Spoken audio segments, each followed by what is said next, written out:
زوال ایسے نہیں آتا. 3 کام جو کرے گا کبھی عزت نہ دیکھے گا. 3 کام جو کرے گا کبھی عزت نہ دیکھے گا. 3 کام جو کرے گا کبھی عزت نہ دیکھے گا.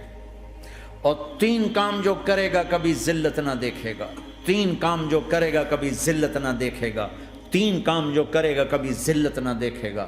جو جھوٹ بولتا ہے، جو ظلم کرتا ہے، جو دھوکہ دیتا ہے، جو جھوٹ بولتی ہے، جو ظلم کرتی ہے، جو دھوکہ دیتی ہے، عزت کے خواب دیکھنے چھوڑ دے. ذلت مقدر ہے اس جہان میں اس جہان. قوم ہو، فرد ہو، عورت ہو، مرد ہو، ظلم ہے، جھوٹ ہے، دھوکہ ہے، رب ذوالجلال کی قسم ذلت کے سوا کچھ نہ ملے گا. جو سچ بولتا ہو، جو عدل کرتا ہو، جو دیانتدار ہو، اس کے لیے عزت مقدر ہو گئی، ہو گئی، ہو گئی. سچ ایک فرد میں ہے، عدل ایک فرد میں ہے، دیانت ایک فرد میں ہے یا ایک قوم میں ہے. انہیں عزت دینا یقینی ہو گیا. میرا اللہ انہیں دے کے رہے گا، چاہے وہ اللہ کو مانتے ہیں چاہے اللہ کا انکار کرتے ہیں. آگے آخرت کا مسئلہ الگ ہے. یہاں قوم، فرد، قبیلہ، کوئی مذہب، پتھر کا پجاری، آگ کا پجاری سچ بولتا ہے، ظلم نہیں کرتا، دیانتدار ہے، اللہ کی قسم اللہ اسے عزت کی زندگی دے گا.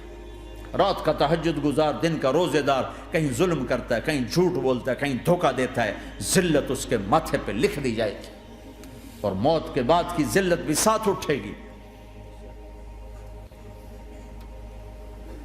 تو اللہ کو راضی کرو. کیسے؟ کبیرہ گناہوں سے بچ کر، اس کے سامنے سر جھکا کر. دوسرا کام، اللہ کے بندوں کے ساتھ معاملہ کرو.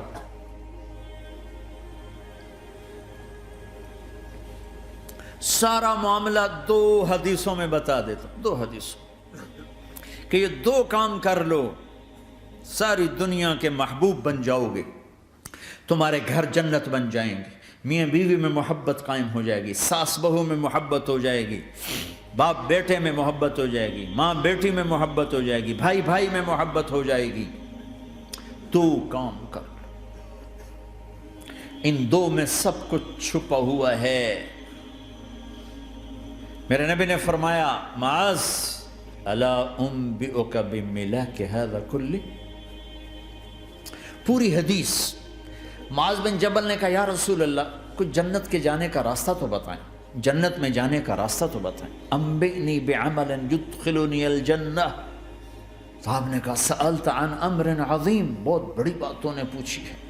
تقیم الصلاۃ المکتوبہ، تؤدی الصلاۃ المفروضہ، وتصوم رمضان، وتحج البیت.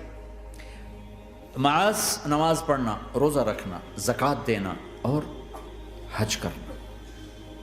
پھر آپ نے فرمایا ان شئت انبأتک بابواب الجنت. اب اگر تو چاہے تو کچھ اور بتاؤں، جنت کے دروازے بتاؤں؟ کہ جی بتائیں. کہ الصوم جنہ، روزہ جہنم اور تیرے درمیان بیچ میں رکاوٹ بن جائے گا. الصدقۃ تطفئ الخطیہ، چھپ چھپ کے اللہ کے نام پہ دینا تیرے گناہوں کو دھو دے گا، پاک کر دے گا. وقیام الرجل فی جوف اللیل ابتغاء وجہ اللہ، اور رات کے اندھیرے میں کھڑے ہو کر اللہ سے باتیں کرنا. 2 نفل ہی پڑھ لیا کرو، کسی مرد عورت کا رات کے اندھیرے میں کھڑے ہو کے. پھر آپ نے کہا معاذ الا انبئک براس الامر وعمودہ وذروۃ سنامہ وبملاک ھذا کلہ. اے معاذ میں تمہیں اب سارے دین کا خلاصہ بتاؤں، سارے دین کا سرا بتاؤں، ستون بتاؤں. ایک روایت کے مطابق ستون بتاؤں، آخری چیز بتاؤں، آخری چیز بتاؤں. کہا جی ما ہوا جی تو مجھے دیکھنا سارے بھائی. تو آپ نے اپنی زبان نکالی اور اسے یوں پکڑا.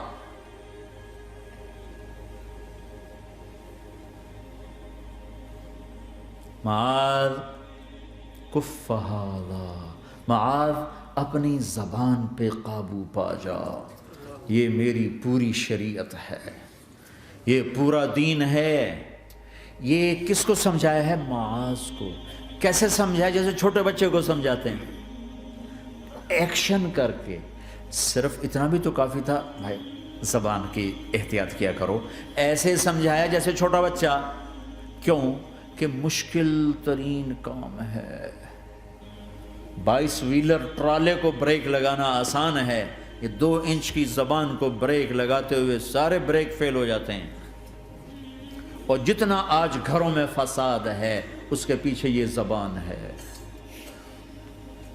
اور یہ کون ہے جس کو معصوم بچے کی طرح سمجھایا ہے؟ معاذ بن جبل۔ اور معاذ بن جبل کون ہے؟ میرے نبی نے کہا قیامت کے دن میری امت کے علماء کا جھنڈا معاذ کے ہاتھ میں ہوگا۔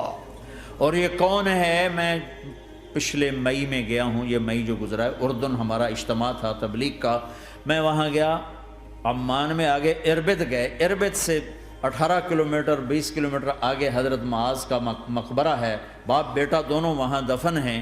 حضرت عمر کے زمانے میں انتقال ہوا، جب میں اندر گیا تو اوپر لکھا ہوا تھا تاریخ وفات 18 ہجری، اور اب ہے 1435 ہجری۔ 1417 سال اس آدمی کو دنیا سے گئے ہوئے ہو چکے ہیں۔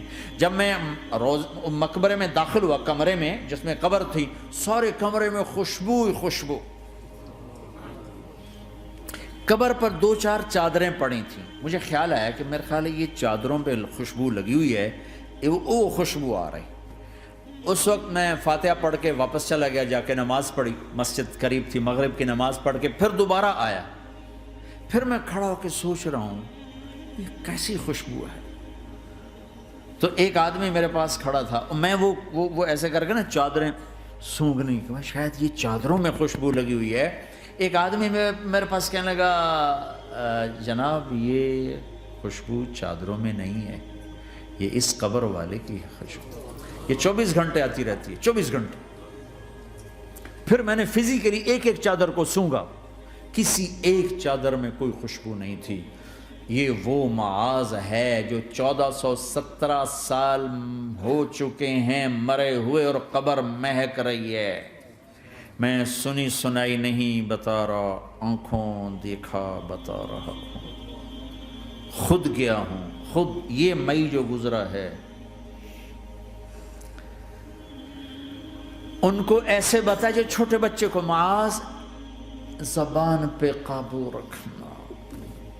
اگر زبان پہ قابو آ گیا تو میاں بیوی کی لڑائی ختم۔ اگر یہ تو ہو نہیں سکتا کہ اونچ نیچ نہ ہو، کبھی خامن تیز ہوگا تو بیوی زبان پہ قابو پا لے، کبھی بیوی تیز ہوگی خامن زبان پہ قابو پا لے۔ اگر دونوں ہی سیکھ گئے تو ان کا گھر جنت بن جائے گا۔ کبھی ساس اکھڑے گی تو بہو چپ کر جائے، کبھی بہو اکھڑے گی تو ساس چپ کر جائے، کبھی باپ اکھڑے گا تو بیٹا چپ کر جائے، کبھی بیٹا اکھڑے گا تو باپ چپ کر جائے، دعویٰ نہ کرے کہ میں باپ ہوں میرے آگے بولتا ہے۔ انسان انسان ہے، خطا ہوتی ہے۔ اگر آپ بھائی یہ پیچھے نیچے مستورات بھی ہیں، اپنی زبان پہ قابو پانا سیکھ لیں۔ کسی کو دکھ دینے والا بول نہ بولے۔ المسلم من سلم المسلمون من لسانہ و یدہ، آپ نے فرمایا مسلمان ہے ہی وہ، مسلمان ہے ہی وہ جو ہاتھ اور زبان سے کسی کو دکھ نہ پہنچائے۔